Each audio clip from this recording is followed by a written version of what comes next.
हाँ जी, लास्ट विच ਅਸੀਂ कर चुके सी कि ਅਸੀਂ दो ਸੋਲੂਸ਼ਨਸ ਕੈਲਕੂਲੇਟ कर चुके हैं डिफरेंशियल इक्वेशन ਦਾ एक u1 ਤੇ एक u2 in terms of four constants a b c and d ਤੇ ਚਾਰੇ ਦੇ ਚਾਰੇ ਕਨਸਟੈਂਟਸ ਜਦੋਂ ਤੱਕ ਸਾਨੂੰ ਨਹੀਂ ਪਤਾ ਲੱਗਣਗੇ ਉਦੋਂ ਤੱਕ ਅਸੀਂ u1 ਤੇ u2 ਦੀ ਵੈਲਿਊਜ਼ ਕੈਲਕੂਲੇਟ ਨਹੀਂ ਕਰ ਪਾਵਾਂਗੇ okay to calculate these constants we take the condition of boundaries.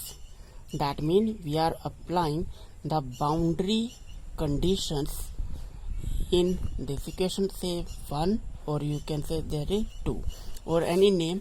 Say this is equation say small a and say this is equation small b. Now we apply the boundary conditions. ਜਦੋਂ ਅਸੀਂ last ਦੇ ਵਿਚਕਾਰ ਇਹ ਚੀਜ਼ ਕੀਤੀ ਸੀ ਤਾਂ ਇੱਥੇ ਅਸੀਂ ਦੋ ਰੀਜ਼ਨ ਮੰਨੇ ਸੀ। ਇੱਕ ਰੀਜ਼ਨ ਮੰਨਿਆ ਸੀ 1 ਤੇ ਦੂਜਾ ਰੀਜ਼ਨ ਅਸੀਂ ਮੰਨ ਕੇ ਚੱਲੇ ਸੀ 2। ਇੱਕ ਰੀਜ਼ਨ ਸਟਾਰਟ ਹੋ ਰਿਹਾ 0 to a ਤੇ ਇੱਕ ਰੀਜ਼ਨ ਅਸੀਂ ਮੰਨ ਕੇ ਚੱਲੇ ਸੀ 0 to minus of b by this value. ਤਾਂ ਇਹ ਦੋ ਕੰਡੀਸ਼ਨਸ ਇੱਥੇ ਅਸੀਂ ਅਪਲਾਈ ਕਰਾਂਗੇ। That mean the wave functions will remain same at x is equals to 0 meaning ਜਦੋਂ ਬਾਉਂਡਰੀ ਦੀ ਵੈਲਿਊ ਕਿੰਨੀ ਹੈ ਆਪਣੇ ਕੋਲ 0। ਇਸ ਨੂੰ ਮੈਂ ਇੱਥੇ ਚਾਹੇ ਡਰਾ ਵੀ ਕਰ ਦੇਣਾ। ਅਸੀਂ ਇਸ ਵੇ ਦੇ ਨਾਲ ਇਸ ਨੂੰ ਲੈ ਕੇ ਚੱਲੇ ਸੀ ਲਾਈਕ ਦੈਟ ਓਕੇ। ਹੁਣ ਜੇ ਅਸੀਂ ਇਸ ਚੀਜ਼ ਨੂੰ ਇੱਥੇ 0 ਤੇ ਇਸ ਪੁਆਇੰਟ ਸੇ ਇਹ ਲੈ ਕੇ ਚੱਲੇ ਤਾਂ ਇਹ ਫੈਕਟਰ ਕਿੰਨਾ ਹੋ ਗਿਆ ਮਾਈਨਸ ਆਫ b मीनिंग इस रीजन ते इस रीजन ए पॉइंट से ऊपर वेव फंक्शन की रहेगा same it remains alike okay. That mean u1 of x is at x is equals to 0 will be equals to u2 of x at x equals to 0 and second condition is that is first order derivative of these two will also satisfied that is d by d of x of d by dx of u1 of x at x equals to 0 should be equals to d by dx of u2 of x at x equals to 0। ये तो हो गया अपने को first boundary condition. Same अपने को लगनी है ए वाले that is at minus of B ठीक क्योंकि सानू पता है इथों तक माइनस बी है तो इस रीजन चो जे असीं इसनूं देखिए तो ए वाली अपने कोल कंडीशन किस तरह लगती है जिवें ए वाला फैक्टर की होए अपने कोल दैट इज ऑफ हाँ जी। तो ये क्वेश्चन अपने कोल दोबारा तो अप्लाई हुई u1 of x at x equals to a equals to u2 of x at x is equals to minus of b and first order derivative of this one d by dx of u1 of x at x equals to a equals to d by dx of u2 of x at x is equals to minus b। तो सब तो पहला ਅਸੀਂ ਇੱਕ ਕੰਮ ਕਰਦੇ ਹਾਂ ਕਿ ਦੋਵੇਂ ਇਕੁਏਸ਼ਨਸ ਦਾ ਫਰਸਟ ਆਰਡਰ ਡੈਰੀਵੇਟਿਵ ਕੈਲਕੂਲੇਟ ਕਰ ਲੈਣੇ ਕਿਉਂਕਿ ਦੋਵੇਂ ਕੰਡੀਸ਼ਨਸ ਅਪਲਾਈ ਕਰਨ ਵੇਲੇ ਸਾਨੂੰ ਇਹਨਾਂ ਦਾ ਫਰਸਟ ਆਰਡਰ ਡੈਰੀਵੇਟਿਵ ਚਾਹੀਦਾ ਓਕੇ। ਤਾਂ ਇਸ ਨੂੰ ਅਸੀਂ ਲਿਖ ਲੈਣੇ dy dx of u1 of x or u1 equals to equation a the derivative first derivative with respect to x is a e raised to power iota times alpha minus k into x into iota times alpha minus k plus b into e raised to power minus iota times alpha plus k into x into minus iota alpha plus k इतने ऐसे minus ये आ गया iota times alpha plus k। Similarly of second one ये first the derivative से करने से second the derivative that is d by dx of u2 of x equals to c into e raised to power minus iota k plus beta into x into minus iota k plus beta plus with negative sign आ जाएगा d e raised to power minus of iota times minus of iota k sorry this is minus of iota k plus beta into x into minus ਜਿਹੜਾ ਮੈਂ already ਇੱਥੇ ਲੈ ਚੁੱਕਿਆ अगला factor आ गया iota k plus beta. ਹੁਣ ਅਸੀਂ apply ਕਰਦੇ ਹਾਂ ਬਾਉਂਡਰੀ ਕੰਡੀਸ਼ਨਸ। ਜਦੋਂ ਅਸੀਂ ਇਸ ਵਿੱਚ ਬਾਉਂਡਰੀ ਕੰਡੀਸ਼ਨਸ ਅਪਲਾਈ ਕਰਾਂਗੇ ਤਾਂ ਫਸਟ ਬਾਉਂਡਰੀ ਕੰਡੀਸ਼ਨ ਅਪਲਾਈ ਕਰਕੇ ਕੀ ਆਇਆ, ਦੋਵੇਂ ਦਾ wave function at x equals to 0। ਜਦੋਂ x ਇਕੁਅਲਸ ਟੂ 0 ਪੁੱਟ ਕਰਾਂਗੇ ਤਾਂ ਇਹ factor x equals to 0 e raise to power 0 is 1। इस फैक्टर से अगले विच भी किया गया x equals to 0 e raise to power 0 that is again 1। तो इतने बन गया a तो इतने बन गया b eight u1 equals to u2 का फैक्टर देखो x0 इतने d रह गया तो इतने की रह गया c।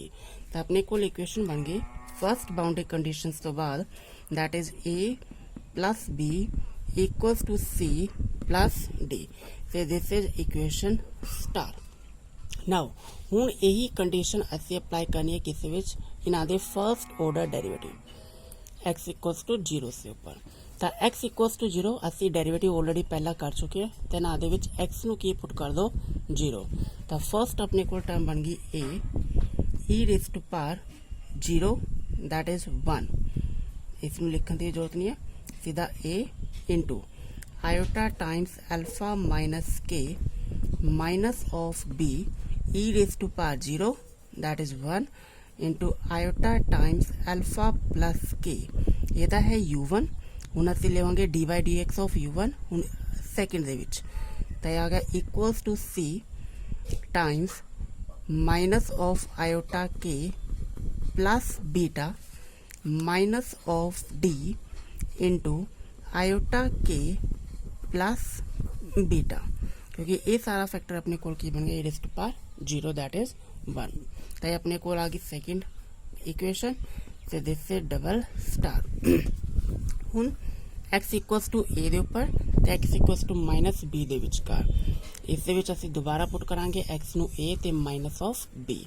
That's why you will get here that is a e raise to power iota times alpha minus के x की वैल्यू पुट कर दो a तो यह बन गया a plus b e raise to power minus iota times alpha plus के x value put कर दो a। Okay equals to at x equals to minus b तो यह आ गया u2 they विचकार c e raise to power minus iota के plus beta times X put किया minus b तो माइनस बाहर आ गया इतने b लिख दिया plus d into e raise to power minus of iota के प्लस बीटा एक्स पुट किया माइनस b तो माइनस इस प्लस तो आ गया b। ये आ गई अपने को third equation by boundary conditions. Similarly fourth equation that mean from this equation this condition तो ये अपने को आ गई फर्स्ट ऑर्डर डेरिवेटिव से। डेरिवेटिव असी ऑलरेडी कर चुके ना था, इस जस्ट असी एक्स नू a ते एक्स नू माइनस ऑफ b पुट करना है तो ये बन गया a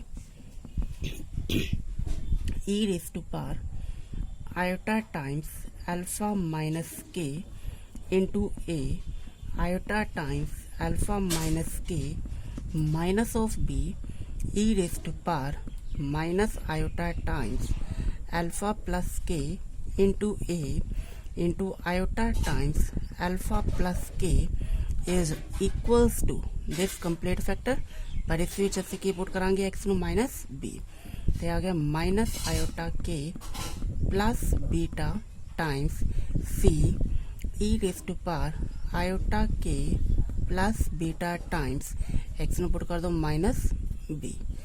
okay minus of d e raise to power minus of iota के plus beta into X with minus तो प्लस बन गया इंटू आयोटा के प्लस बीटा।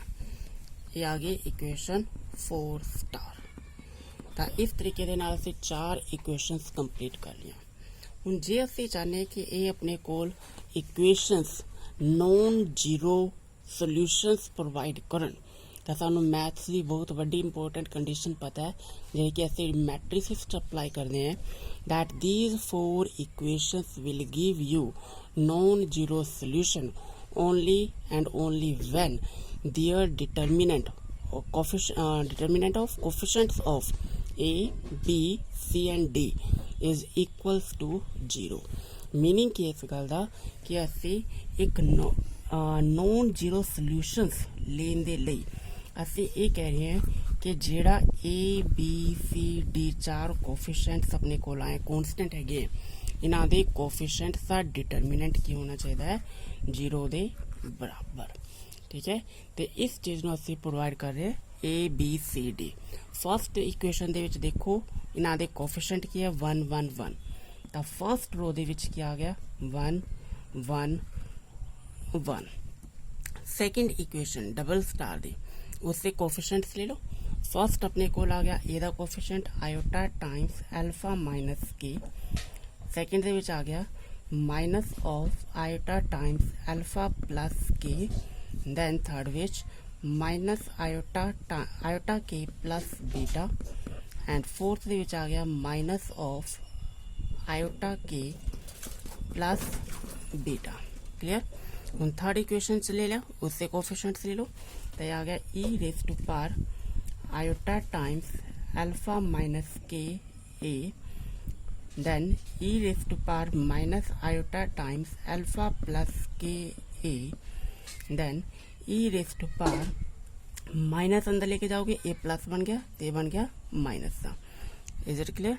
तो इससे अपने को आ गया E raise to power minus iota के plus beta with minus of B the negative sign. Fourth equation बन गई E raise to power iota के plus beta into B. Last equation का अपने को कोफिशिएंट्स आ रहे हैं E raise to power iota times alpha minus K A, then after that minus of E raise to power minus iota times alpha plus K A, ये पूरा factor multiply by this factor that is of iota times alpha plus K. Third अपने को coefficient आ गया सीधा minus iota के plus beta multiply चाहे इसी दे नाल E raise to power minus of iota के plus beta into B. Last विच आ गया माइनस ऑफ आयोटा के प्लस बीटा मल्टीप्लाइज इससे नाल E raise to power iota times iota के प्लस बीटा इंटू बी। ये पूरा डिटरमिनेंट अपने कोल किससे इक्वल बन गया 0 दे बराबर।